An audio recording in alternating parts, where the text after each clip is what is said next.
எல்லாருக்கும் வணக்கம். எல்லோரும் எப்படி இருக்கீங்க? இந்த மாதிரி லாகாக இது செகண்ட் லாக் வந்து நான் போடுறேன். ஸோ இந்த லாக் எப்படி இருக்குது அப்படின்றத நீங்கள் லைக் கொடுங்க, அதை வச்சு நான் தெரிஞ்சுக்கிறேன். ஸோ மார்னிங்கே வந்து நாங்கள் போயிட்டு மட்டன் எடுத்தது, அதுக்கப்புறம் காய்கறி வாங்க போனது, இது எல்லாமே நான் வந்து போட்டிருப்பேன். அந்த லாகோட கண்டினியூட்டி மாதிரி தான் அது. ஸோ என்னை பற்றி தெரியாதவங்களுக்கு, என்னோடய பேர் தாரணி. நான் 2 குழந்தைங்களுக்கு அம்மா. நாங்கள் மார்னிங்கே போயிட்டு மட்டன் டிபிஎல்ல ஃப்ரெஷ் கோட் அப்படின்னு சொல்லிட்டு தான் வாங்கிட்டு வந்திருக்கோம். ஆனால் கண்ணு முன்னாடியெல்லாம் அறுத்து தரமாட்டாங்க.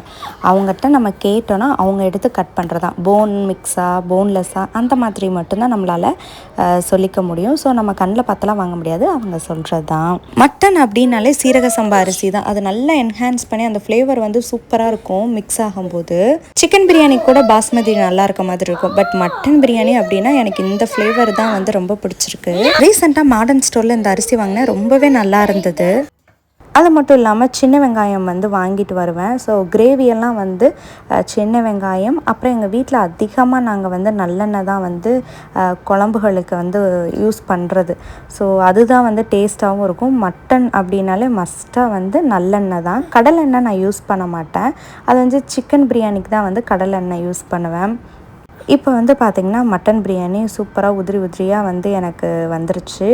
ஸோ அழகாக வந்து அதை சமைக்கிறத விட எனக்கு ஒரு பெஸ்ட்டு பார்ட், ரொம்ப ஒரு மாதிரி ரிலாக்ஸிங்காக இருக்குது பார்த்திங்கன்னா அந்த பிளேட்டிங் வந்து பண்ணுறது தான். அப்படியே பார்த்து வந்து பண்ணுவேன். வாழையில தான் ரொம்ப ஸ்பெஷல். அது கிடைக்காத பட்சத்துக்கு இந்த மாதிரி பிளேட்டில் வைக்கிறது தான். பட் இந்த மாதிரியெல்லாம் வச்சு கொடுத்து என்னோடய ஹஸ்பண்ட் வந்து ரொம்ப வந்து அதை விரும்பி வந்து சாப்பிடுவாங்க நான் பண்ணுற பிரியாணியவா.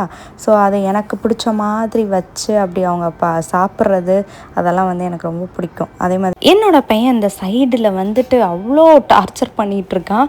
அடுத்து அவங்க அப்பாவுக்கு அடுத்து வந்து என்னோடய பிரியாணிக்கு வந்து மிகப்பெரிய ஃபேனாக வந்து என் பையன் இருக்கான். அந்த சாப்பாடு சூடு ஆறுறதுங்களையும் பொறுக்க மாட்டார். தயிர் ஊற்றுங்க, தண்ணி ஊற்றுங்க, அதில் குழம்பு ஊற்றுங்க அப்படின்ட்டு என்னை டார்ச்சர் பண்ணிகிட்ருக்கான். கிட்டத்தட்ட ஒரு 5 வாட்டிக்கு மேலே கிச்சனுக்கு வந்துட்டு போயிட்டான். இதுக்கப்புறம் தான் அவரோட வேலையவே காட்டுவார். இந்த மட்டன் பிரியாணி சிக்கன் பிரியாணினா இருக்க கறி பீஸுகளை எடுத்து சாப்பிட்டுட்டு அதுக்கப்புறம் சாப்பாடை சாப்பிட்றதில்ல, அடுத்தவங்க தட்டில் இருக்கிறத கேட்டுக்கிட்டு சேட்டை பண்ணிக்கிட்டு இந்த வேலையை தான் செய்வார். இன்றைக்கி வந்து கம்முன்னு நாங்கள் கண்டுக்கிறாமல் விட்டுட்ருக்கோம். ஸ்பூன் கொடுத்துட்டோம். அதனால தான் எப்போவுமே கையில் சாப்பிட்றதுக்கு தான் பழக்கிருக்கேன். அந்த ஸ்பூன் கொடுக்கும்போது மெதுவாக ஆராய்ச்சி பண்ணி ஒன்றா எடுத்து இவர் சாப்பிட்றக்குள்ளேயும் நாங்களாம் சாப்பிட்டு முடிச்சிடலாம் அப்படின்னு ஒரு மாஸ்டர் பிளான் போட்டு உட்கார வச்சுருக்கேன். என்னோடய பாப்பா தான் இன்னுமே ஊட்டி விடுங்க அந்த மாதிரி பண்ணிகிட்ருப்பாங்க. பட் என்னோடய பையன் அந்த மாதிரி கிடையாது. பிரியாணி ஏதாவது ஃபேவரட்டான குழம்புனா நம்ம என்ன பண்ணுவோம், நமக்கு பிடிச்ச மாதிரி சாப்பிடுவோம். ஆனால் என்னோடய பொண்ணு வந்து எது அவங்களுக்கு ஃபேவரட்டாக அது அம்மா கையால் சாப்பிட்டா இன்னும் எனக்கு பிடிக்கும், நீங்கள் பார்த்து ஊட்டி விடுங்க அப்படின்னு சொல்லி கேட்டுகிட்டே இருப்பாங்க. ஸோ மித்த சாப்பாடெலாம் அவங்களாம் சாப்பிட்டுப்பாங்க. இந்த பிரியாணி இந்த மாதிரியான ஐட்டம்லாம் பண்ணிட்டோன்னா போதும், எனக்கு ஊட்டி விடுங்க அப்படின்னு சொல்லிட்டு அவங்க தம்பிக்கு போட்டியாக வந்து பண்ணிகிட்ருப்பாங்க. இப்போ அக்காவுக்கு ஊட்டி விட்டோம், அவ்வளோதான். அவரும் வந்து தட்டை நீட்டிட்டு 2 பேரும் அவ்வளோதான் சண்டை மாற்றி போட்டுப்பாங்க. அதனால் 2 பேர்த்தையும் சாப்பிடுங்க, அதுக்கப்புறம் நான் பார்க்குறேன் அப்படின்னு சொல்லிட்டேன். ரிலாக்ஸாக ஹாலில் ஏசியை போட்டுட்டு ஒரு படம், அதுக்கப்புறம் ஃபேமிலியாக உட்காந்து சாப்பிட்டுட்டு அவங்களுக்கு என்ன வேணுமோ பார்த்து கவனித்து கொடுத்து அவங்கள சாப்பிட வச்சு அப்படி அவங்க சூப்பராக இருக்குது அப்படின்னா தான் எனக்கு அது ரொம்ப ஹாப்பியாக இருக்கும். என்னோடய குழந்தைங்க 2 பேருமே வந்து சீ ஃபுட் அப்படின்னா விரும்ப மாட்டாங்க. அதனாலேயே எனக்கு வந்து சீ ஃபுட்டு நான் சாப்பிட்றதே எனக்கு வந்து பிடிக்க மாட்டேங்குது. ஸோ எதை அவங்க விரும்பி சாப்பிட்றாங்களோ அதை வந்து கொடுக்குறதுக்கு தான் வந்து பார்க்குறேன். அதுதான் எனக்கு ஹாப்பியாக இருக்குது. அவங்க சமைச்சு சாப்பிட்ல அப்படின்னா எனக்குமே அதை சாப்பிட்றதோ அதை திருப்பி எடுத்து கொடுக்குறதோ வந்து உடன்பாடு இல்லாமல் போயிடுது. ஆனால் எப்படியாவது கம்பல் பண்ணி சாப்பிட வைக்கணும் அப்படின்னு நினைக்கிறேன். பட் அவங்களுக்கு அலர்ஜிக்காகவும் ஆகுது சீ ஃபுட். அந்த சமயத்தில் நான் வந்து விட்டாச்சு இப்போது. அப்புறமா சாட்டர்டே சண்டே இந்த 2 நாள் வந்து என்னோடய வீடு ரொம்ப தலைகீழாக வந்து மாறி இருக்கும். ரிமைனிங் 5 நாள் தான் நல்லாயிருக்கும். ஏதாவது ஃப்ரெண்டு திடுப்புன்னு வீட்டுக்கு வரேன் அப்படின்னா ஒரு 1/2 அன் ஹவர் கொடுங்க, நான் க்ளீன் பண்ணிவிட்டு கூப்பிட்றேன் அப்படின்னுவேன். ஸோ எதுக்கு அப்படின்னு பார்த்தீங்கன்னா இதுதான் விஷயம். இப்போ ஹஸ்பண்ட் வந்து ஒர்க்கில் பிஸி ஆகிட்டாங்க. நம்ம குழந்தைங்கள வீட்டிலையே வச்சு அந்த கிச்சன்லேயும் அவங்களுக்கு பிடிச்சதை சமைச்சு கொடுத்து அவங்களையும் வந்து அந்த லீவ் டேஸில் ஃபுல்லும் வீட்டுக்குள்ளே வச்சு நம்ம மேனேஜ் பண்ணும்போது அந்த வீடு வந்து இப்படி தான் வந்து மாறிடும். நம்மளால் ஒன்றுமே செஞ்சுக்க முடியாது. தலைகீழாக வந்து நீங்கள் இந்த சைடு போனீங்கன்னா அந்த சைடு வந்து வீடை வந்து மாற்றிடுவாங்க. அவங்களுக்குமே வேறு வழி கிடையாது. அப்புறம் வீட்டுக்குள்ளே இருந்துகிட்டே இருந்தால் ஒன்று டிவி பார்ப்பாங்க, இல்லைன்னா இந்த மாதிரி வீடை வந்து ஆக்குவாங்க. அதனால நானுமே விட்டுருவேன். வீடு அப்படின்னா எக்ஸிபிஷன் மாதிரி வச்ச பொருள் வச்ச இடத்துல இருக்கக்கூடாது. ஸோ அந்த வகையில் எங்கள் வீடு வந்து சாட்டர்டே சண்டே வந்து பார்த்திங்கன்னா ரொம்பவே சிறப்பான வீடாக வந்து மாறிடும். என்னோடய பையன்லாம் அல்டிமேட் ஹாலை மட்டும்தான் இப்படி ஆக்குவான் அப்படின்னு நீங்கள் நினைக்க வேண்டாம்.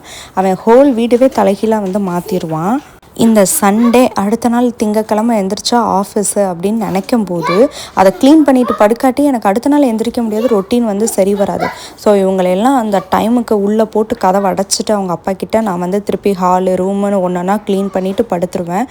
ஸோ அந்த மாதிரி தான் எனக்கு வந்து ரொம்ப டைட்டாக வந்து போகும். பாலில் வந்து மேலே வந்து ஆடை கட்டும் பார்த்திங்களா, அது நான் சின்ன வயசுலேருந்து நான் சாப்பிடுவேன் ரொம்ப விருப்பமாக. இன்பிடிவின்ல வந்து விட்டுட்டேன். பட் என்னோடய பையன் அதே மாதிரி அந்த ஃப்ளேவர் ரொம்ப விரும்புவான். பாலில் ஆடை அப்படின்றது ரொம்ப பிடிக்கும். அடுத்த நாள் ஸ்கூல் இல்லையா, ஸோ பாப்பாவுக்கு ஏதாவது ரிமைனிங் ஹோம் ஒர்க் இருக்கா என்ன அப்படின்னு சொல்லி கொடுத்துட்டு என்னோடய பையனுமே வந்து புக்கு ஏதாவது கையில் கொடுத்துட்டோன்னா கம்முன்னு உட்காந்துட்ருப்பான். அப்பப்போ சேட்டை பண்ணுவான்.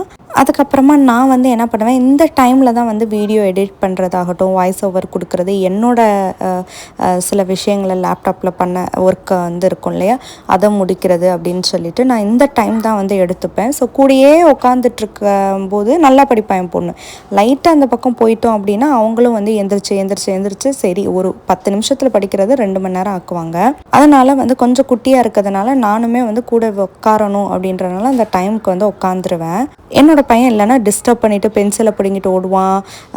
என் பொண்ணு வந்து படிக்கவே விட மாட்டான்.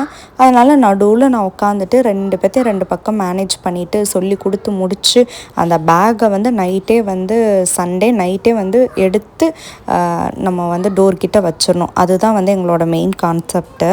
குட்டி பசங்க இருக்காங்க அப்படின்றனால எனக்கு ரெகுலராக வந்து துவைக்க வேண்டியது வரும். அது கொஞ்சமாக இருந்தாலுமே குட்டீஸ் இது வந்து நம்ம டெய்லியும் பார்க்குற மாதிரி தான் இருக்கும் இல்லையா. ஸோ அவங்களையுமே ஹெல்ப்க்கு கூப்பிட்டா இந்த வேலை தான் நடக்கும். குட்டி பையன் சரி ரொம்ப சேட்டை பண்ணுவார். அக்காவும் அதுக்கு ஈக்குவலாக வந்து அவங்களுக்கு குட்டியாக இருக்கிறதுனால அவங்களையும் ஒன்றும் சொல்ல முடியாது. கொஞ்சம் 2 பேர்த்துக்குமே வந்து சொல்லி கொடுத்துக்கிட்டே தான் இருக்கேன். இந்த மாதிரி தான் நடக்கும். 2 பேர்த்தையும் என்னோடய ஹெல்ப்க்கு அப்படின்னு கூப்பிட்டா மாற்றி டிஸ்டர்ப் பண்ணிக்கிட்டு செஞ்சுட்டு இருப்பாங்க. பட் எனிவே எல்லா வேலைக்கும் வந்து நான் வந்து கூப்பிட்டுப்பேன், இங்கே வாங்க இது அம்மாவுக்கு செஞ்சு கொடுங்க அப்படின்னு. பட் அந்த இடத்துல ஹெல்ப்பை தாண்டி எனக்கு நிறைய டிஸ்டர்பன்ஸ் தான் நடக்கும். பட் வேறு வழி கிடையாது. அப்பா பிஸி ஆயிட்டாரு அப்படின்னா எனக்கு வந்து அந்த டே வந்து எப்படி இருக்கும் அப்படின்னு பார்த்தீங்கன்னா, தீ மிதிக்கிற மாதிரி இருக்கும். தீச்சட்டியை கையில் வச்சுட்ருக்க மாதிரி அவங்கள மேனேஜ் பண்ணுறது வந்து இருக்கும். கிளாஸஸ்மே வந்து ஒரு சில கிளாஸஸ் வீக் டேஸ் வீக்கெண்டுன்னு போட்டிருக்கேன். ஏன்னா 1 மணி நேரம், அதுக்கப்புறம் வந்து எல்லா டைம் வந்து அவங்கள கிளாஸ் அது இதுன்னு ரொம்ப இது பண்ண முடியாது. நம்ம தான் வச்சு என்கேஜ் பண்ணுற மாதிரி எங்கேயாவது விளையாட கூட்டு போகணும், வெளியே கூட்டு போகணும். நம்ம வெளிநாட்டில் இருக்கனால எந்த ஒரு பிரச்சனையும் இருக்குது. தாத்தா பாட்டி வீடுன்னு போய் நம்ம ரிலாக்ஸாக இருக்க முடியாது.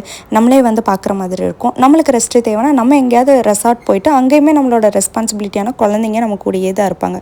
ஸோ இந்த மாதிரி தான் வந்து டேஸ் வந்து எங்களுக்கு நகர்ந்துட்டுருக்கோம். வெளியே பார்க்குறதுக்கு ஈஸியாக இருந்தாலும் ஹேண்டில் பண்ணுறது அப்படின்றது 2 மடங்கு வந்து அஸ் அ ஹவுஸ் ஒய்ஃபாக இந்த இடத்துல வந்து எனக்கு தோணுது. பிடிச்சு பண்ண ஆரம்பிச்சாச்சு. இதுதான் லைஃப். ஸோ ரொம்பவே ஸ்மூத்தாக ஹாப்பியாக நம்ம நினைக்கிற மாதிரி தான். ஸோ எண்ணம் போல் வாழ்க்கை அந்த மாதிரி அப்படியே போயிட்டுருக்கு. இன்றைக்கி வீட்டுக்குள்ளேயே சமைக்க இப்படி போயிடுச்சு. ஸோ சின்னதாக ரெஃப்ரெஷிங்காக ஒரு வாக்கிங் வந்துட்டு டேவை முடிச்சாச்சு.